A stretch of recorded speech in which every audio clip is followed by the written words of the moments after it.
mulai dengan isu demokrasi terpimpin seperti itu. Saya juga mungkin katakan demokrasi ini harus dibuang juga, ya kan? Demokrasi ini mungkin yang membuat negara ini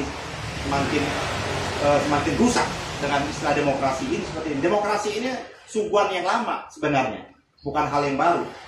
Kan? Pemilihan ini kan masih jauh pada waktu negara Yunani, negara Athena masih kecil, demokrasi pemilihan seperti itu. Nah, jadi sekali lagi saya menyatakan bahwa isu dekret presiden ini belum clear. Ini adalah isu di sini kembali pada satu sisi yang lain. Kalau kita dalam di sini umat Islam menjadi kesakitan lagi. Kembali Undang-Undang Dasar 45, ya kan, perdebatan seperti ini. Piagam Jakarta, bagian yang tidak diperiksa itu kemasan, bungkus. Substansinya Bung Karno mengambil lagi kekuasaan itu dan menjalankan kekuasaan itu secara otoriter. Sampai akhirnya meletus ketika PKI muncul yang namanya Pak Harto. Ini pun terjadi perdebatan juga, ya kan? Oleh seperti itu. Nah, jadi menurut saya ada persoalan yang belum pernah kita selesaikan duduk bersama. Kalau yang namanya perusahaan saham, ya yang mayoritas wajar mendapatkan porsi yang lebih banyak. Ya kan? Loh, kok Papua itu udah kuat kok tentara Papua Barat? Nggak pernah dia bilangkan yang namanya bahasa sekarang ini apa bahasa sekarang itu makar, nggak ada. Egy Sujana hanya pidato kalau jika ini pemilu curang maka akan bergerak di jalanan, people power, makar.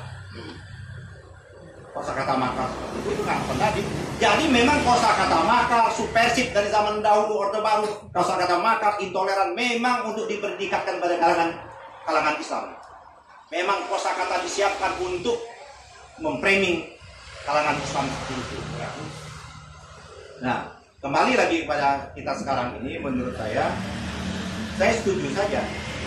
Mas Bintang kan termasuk orang yang mempelopori perubahan undang-undang dasar pada waktu ini. Mas Bintang kan awal kan diadili kasus Dresden, tapi saya ingat betul waktu itu masih menjadi asisten di LBH pada waktu itu, ya kan? Pada waktu mau pembacaan pembelaan ada kartu lebarannya Mas Bintang dibagikan, ya kan? Ternyata isinya itu adalah bukan itu, undang-undang dasar baru yang dibuat oleh Budi seperti itu. Nah, nggak didapat predikat subversif Mas Bintang. Walaupun akhirnya kasusnya ya diselesaikan lah setelah proses yang namanya Habibie menjadi presiden seperti itu. Nah, sekarang semakin menjauh memang. Ada persoalan-persoalan yang menurut saya tidak alergi kembali pada Undang-Undang Dasar 45. Tapi ada persoalan-persoalan di Undang-Undang Dasar 45 itu yang perlu harus kita perbaiki. Di Undang-Undang Dasar 45 itu jelas struktur kekuasaan itu ada di tangan presiden. Tidak ada yang namanya distribusi of power atau distribusi of power. Kekuasaan itu mutlak di tangan presiden. Presiden sebagai pembentuk undang-undang, presiden juga sebagai pelaksana undang-undang, pasal 5. Ya kan? Pasal 5 itu adalah presiden sebagai pembentuk undang-undang, juga presiden sebagai pelaksana undang-undang. Sama-sama DPR. Ya, betul. Tapi artinya kekuasaan itu ada di tangan presiden. Kalau persoalan presidensial, Mas Bintang, maka kekuasaan tidak boleh presiden ikut campur dalam pembentukan undang-undang. Dia melaksanakan. Cari di dunia manapun yang bersifat presiden namanya pemerintah membentuk undang-undang, nggak ada. Itu adalah kewenangan yang ada yang namanya di parlemen. Kita ini terbalik-balik, menginginkan presidensial, tapi pembentukan undang-undang ada di tangan presiden. Amerika kekuasaan, DPR hanya ikut membahas. Beda dengan perubahan. Anda baca lagi. Betul. Presiden memegang kekuasaan membentuk undang-undang. Bersama-sama. Iya, tapi bersama. Padahal kekuasaan membentuk undang-undang itu ada di Soeharto itu. Ini praktek. Ini saya berkatakan praktek. Prakteknya Soeharto itu. Bukan UUD 45. Bersama DPR. Ya, tapi semuanya menurut saya kalau itu dimanapun di negara di dunia pun ini yang namanya membentuk undang-undang itu parlemen, bukannya pemerintah. Nggak ada di dunia manapun. Sama juga kita ini juga nggak ada. Indonesia kita ini juga mencontoh juga. Mana yang Indonesia asli nggak ada, kita contoh kok. Orang bentuk undang-undang kita nyontoh. Nyontoh ngambil nyontoh. Tidak ada yang namanya genuine Indonesia, nggak ada. Nama Dewan Perwakilan Rakyat semuanya dari Arab kok itu. Dewan bahasa Arab, perwakilan bahasa Arab, rakyat bahasa Arab. Nah jadi menurut saya setuju aja. Tapi dengan isu kita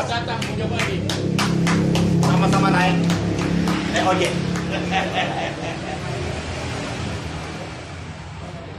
Nah jadi itu yang saya bilang, saya agak berbeda pandangan dengan Mas Bintang. Yang setuju saya, Undang-Undang Dasar harus kita sempurnain. Kembalikan pada porsi yang sesungguhnya. Presiden yang laksanakan saja dia sebagai chief eksekutif. Pembentuk undang-undang serahkan kepada yang Dewan Perwakilan Rakyat. Presiden tidak setuju, dia bisa melakukan hak veto dan lain sebagainya. Atau kembalikan kepada Majelis Permusyawaratan Rakyat untuk mengontrol lagi. Kita kan ada MPR. Nah, kesalahannya Orde Reformasi ini adalah satu-satunya lembaga yang melucuti kewenangan yang namanya MPR. Seharusnya tidak perlu ada yang namanya MK itu. MPR lah supremasi. Kenapa MPR? Karena di MPR itu ada golongan-golongan. Walaupun prakteknya Orde Baru diselewengkan oleh Pak Harto. Praktek pelaksanaannya. Jadi suprem kekuasaan itu menurut saya adanya di MPR. Pemilihan presiden tidak perlu lagi ada yang namanya langsung.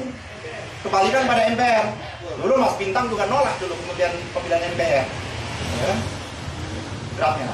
Sekarang apa yang terjadi? Saya baca draft perubahan itu yang namanya Apendapat dan perdebatan pada waktu itu. Dia di dalam bayangan dia tidak akan mungkin ada seorang yang bisa nyogok rakyat secara keseluruhan. Tidak ada mungkin. Faktanya kekuasaan bisa menyogok rakyat. Nah ini problem kita. Nah kalau masa transisi ini kita kembali pada Undang-Undang Dasar 45, oke. Tapi bahwa dia tidak mutlak. Dia tidak mutlak. Bahkan bukan dia harga mati. Boleh kita perubahan. Karena perubahan itu juga saya banyak kekeliruan pada waktu proses amandemen, baik dalam rangka prosedural maupun substansi, banyak kekeliruan yang luar biasa seperti itu. Mari isu ini, mari kita sama-sama. Tapi jangan sampai nanti dengan isu yang seperti ini perubahan disambut sama Jokowi, oke dia setuju memilih lagi MPR, dia bisa menjadi presiden yang 3 kali, bisa jadi 4 kali, bisa presiden yang 5 kali. Tak kalah komposisi parlemen dia kuasai sekarang ini. Hati-hati juga, ya kan? Jangan sampai kita yang anggap anti Jokowi, tapi tanpa sadar kita memberikan karpet merah untuk Jokowi berkuasa berlama-lama di Republik ini. Karena jenius. Yang itu yang menurut saya isu itu betul-betul agak hati. Nah, kalau kita memang mampu, kalau mampu ini, ya ngapain lagi isu? Ya revolusi nggak ada hukum itu namanya. Kita buat tatanan baru seperti itu. Kenapa harus tengah-tengah? Kenapa kita harus bersembunyi? Oleh ini ya sudah. Gerakan rakyat revolusi sudah. Yang namanya revolusi itu tidak ada hukum. Dia menjadi pemenang, akan sejarah menulisnya pemenang. Dia baru dikatakan makar, subversif kalau kita kalah. Itu risiko aja, nggak ada masalah, itu diskusi buat perjuangan. Terlanjur hidup.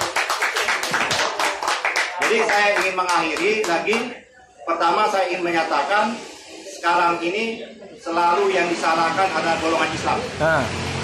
Stigmatisasi. Sudutkan stigmatisasi bahwa seolah-olah kalangan Islam semua. Ini padahal umat Islam yang selalu terpojok. Apalagi sekarang sudah mulai lembaga-lembaga negara lainnya sekarang ini sudah mulai litsus bukan adalah orang melitsus PKI, tapi sekarang PKI melitsus orang Islam. Betul itu. Udah kebalik-balik di dunia ini. Cek itu pansel KPK ini. Karena PKI menang. Dan lain sebagainya. Semua sekarang ini sudah mulai awas bahaya radikal, kaum radikal, intoleran masuk ke wilayah-wilayah. Maka orang-orang berpikir berbeda, orang-orang berpikir kritis di kampus-kampus dianggap anti kebinekaan. Jadi saya itu saja. Mari kita berdiskusi, mari kita berpikir atau argumentasi. Tapi saya mengingatkan hati-hati isu seperti itu. Jangan sampai ini isu memang ditunggu-tunggu oleh orang yang sangat kita tidak sukai. Terima kasih. Assalamualaikum warahmatullahi wabarakatuh. Revolusi Merdeka, adil, makmur, beradab. Sebentar, ada giliran. Tadi ada yang menggelitik kita. Tadi adalah orang Indonesia asli. Nah, terjadi perdebatan siapa orang Indonesia asli dan siapa orang Indonesia tidak asli. Arab itu dia berakulturasi dia. Dan itu dia buktikan dengan sikap-sikap politiknya. Baik tahun 30-an, 20-an Partai Arab itu dia menyatakan dia bagian dari orang Indonesia. Dia sudah memilih, pada waktu itu Arab memilih dia tetap jadi bagian dari orang Indonesia, dia nggak keluar. Beda dengan Cina. Anggota BPUKI pada waktu di Cina dia nggak mau. Dia meninggalkan karena dia tetap memilih warga negara seperti itu. Nah, jadi warga negara ini juga harus dilihat di samping masalah teologi, aspek sosiologisnya. Jadi kosakata Cina ini, kalau orang Cina sudah masuk Islam, sudah nggak disebut lagi Cina dia.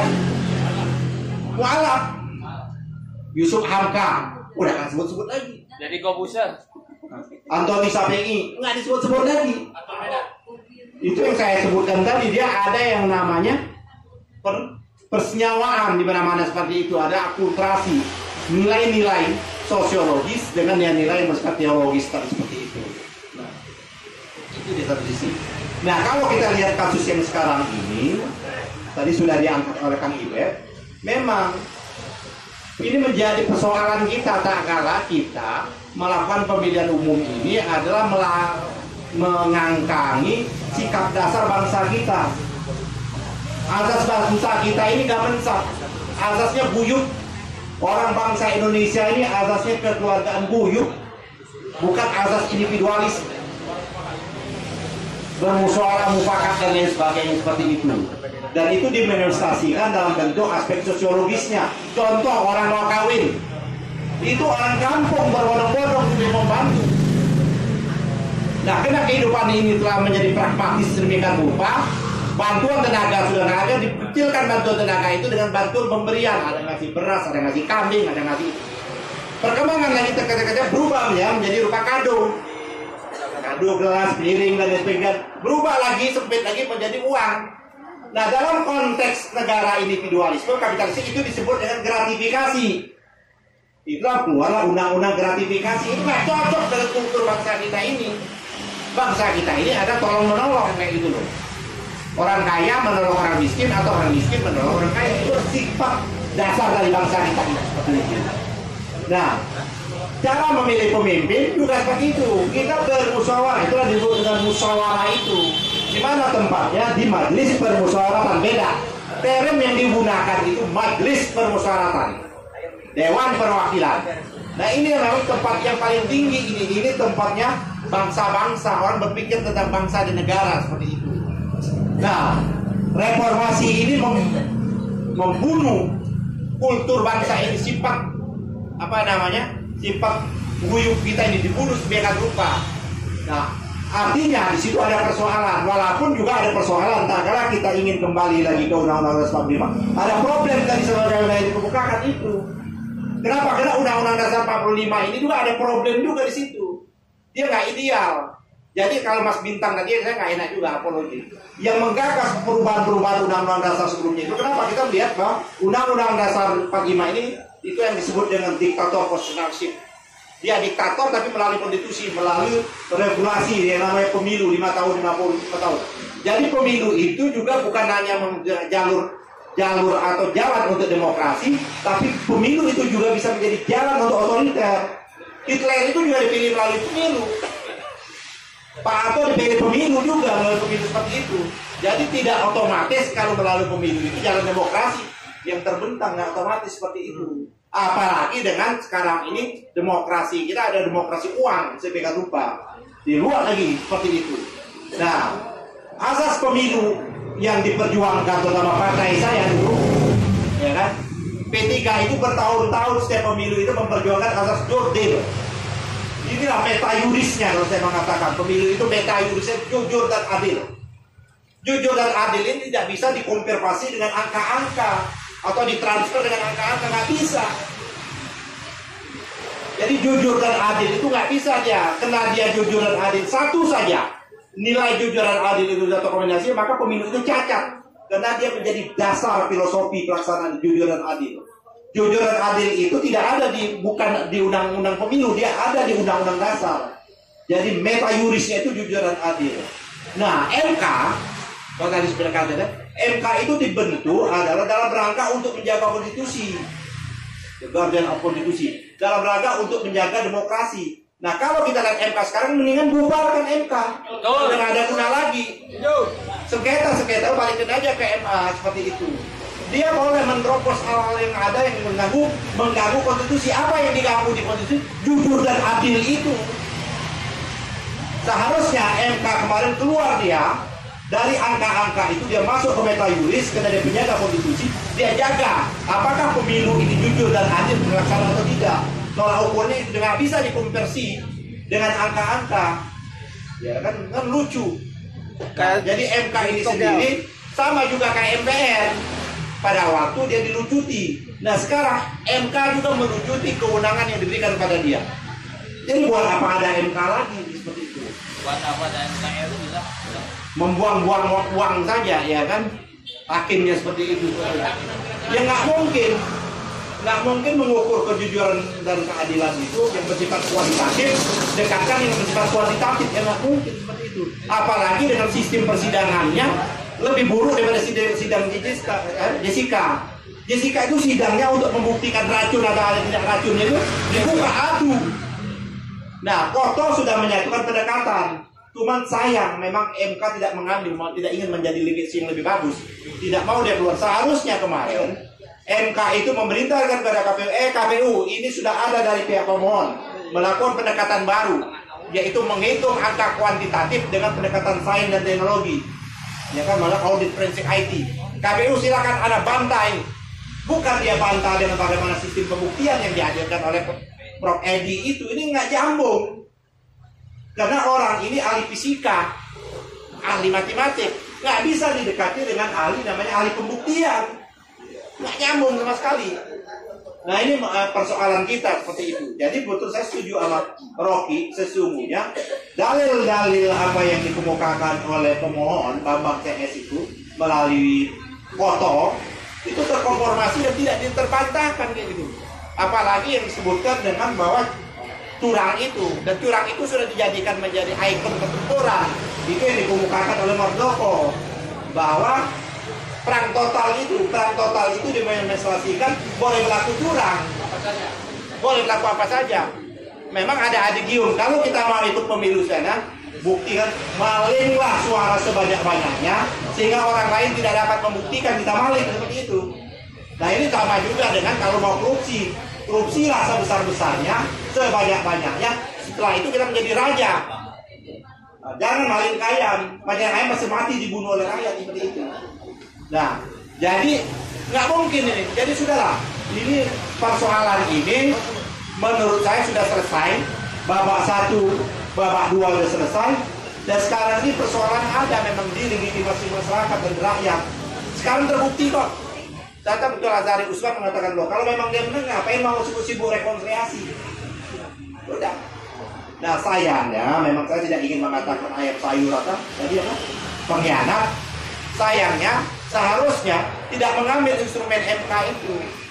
Kalau dia tidak mengambil instrumen MK, apa yang dikemukakan oleh Bang Halimat itu terjadi. Itu namanya put by pit, pemilu yang kedua. Gitu loh. Pemilu pertama 17 April, silakan tentukan yang menang oleh KPU tentukan menang. Tapi Pak Prabowo menyatakan saya adalah, dia udah ngumumin menang kok. Loh kok dia ngumumin menang dan udah mendeklarasikan presiden, kok langkah operasionalnya nggak ada gitu. Langkah operasionalnya nggak, seharusnya sudah biarkan. Saya tetap presiden, saya terpilih. Ya sudah, silakan sana punya legalitas, saya buktikan mana yang banyak datang ke tempat ini. Itu yang disebut dengan put by pit. Ada risiko, ada. Apa risikonya? Ditangkap. Ya, pemimpin politik ya harus siap-siap ditangkap. Pemimpin politik itu antara menjadi pemimpin dengan penjara jaraknya tipis. Nah itu Prabowo. Kalau nggak mau ditangkap jangan jadi pemimpin politik ya, gitu loh. Makanya dibilang ayam sayur. Nah, saya nggak mengatakan ayam sayur. Itulah. Nah jadi ya sekarang sudahlah. kita sudah seperti ini, pelantikan Presiden 1 Oktober, menjelang 1 Oktober ini kan banyak hal-hal yang bisa terjadi. Krakatau Steel sudah mulai goyang. Agustus ini kita lihat di postulan anggaran ini, kan akan diajukan postulan anggaran di DPR ini. Ya. Kalau memang pernyataan ini juga kita pernyataan oposisi itu bukan statement di mulut. Ini kelemahannya kawan-kawan di parlemen itu, pernyataan oposisi yang di mulut. Harusnya dengan bentuk aksi. Apa aksi itu ya di DPR? Perangkat pertempurannya kemarin melalui KPU, kemarin melalui MK, sekarang perangkat pertempurannya secara legal di DPR. Apa yang dilakukan? Cek RAPBN yang diajukan itu. Tolak RAPBN-nya. Lakukan yang namanya pengawasan undang-undang lain sebagainya. Setiap rancangan undang-undang yang berbau bertentangan tolak. Itulah yang dilakukan oleh PDIP 10 tahun pada waktu dia menjadi oposisi. SBY itu nggak bisa tidur, nyenyak dia. Naik bensin BBM, PDIP buat salah. Ini format kami. Nah, masalah itu menang atau kalah di parlemen kalah, tapi ada sikap politik yang jelas seperti itu. Nah, saya melihat partai-partai yang ada di kubu 02 sekarang belum sampai ke sana tahapnya kayak gitu loh. Kita belum ada partai yang betul-betul seperti itu. Nah, saya hanya caleg doang, bukan ketua umum partai. Kalau saya ketua umum partai beda lagi mainnya gitu. Caleg ini, nama joket ini. Cuma caleg ini terluntah-luntah juga kan. Caleg yang tidak kampanye. Nah, ya, joket ini sempat kampanye sebentar di Madura. Ya kan ya. Saya sempat kampanye sebentar. Jadi menurut saya persoalan bangsa kita ini tidak akan pernah selesai kalau kita tidak menyelesaikan pokok persoalan dasarnya. Apa pokok persoalan dasarnya? Satu, ada di sistem kepartaian kita ini. Selama kita tidak merubah sistem kepartaian kita ini, ya udah. Tadi sudah dikomongkan joket ya. Nanti Pak Mega terpilih lagi jadi ketua umum. Nah, ternyata Mega bisa jadi ketua umum. Pak Prabowo, gua jadi juga dong. SBY jadi juga dong. Surya Paloh jadi sudah selesai. Nah, kalau kayak gitu, tempat kita di mana? Kayak gitu dong. Nah, kita mari berpikir, apa kita buat partai baru? Ya kan? Buat negara baru aja. Nah, ini pikiran terobosan itu yang selalu diungkap oleh PKI. Bang Yani ini orang Sumatera, kenapa sih nggak menggagas Sumatera Raya? Nah, gitu. Itu kan Sumatera. Referendum. Nah, seperti itu lah. Itu boleh juga hak kok. Cuman saya masih cinta. Saya ingin tetap Amanur Lampung di Makassar ini bagian dari satu negara. Gitu. Kalau terjadi bentuk masa saya Amanur Lampung saya mau ketemu harus ngurus pisah seperti itu. Saya kira itu dari saya. Terima kasih.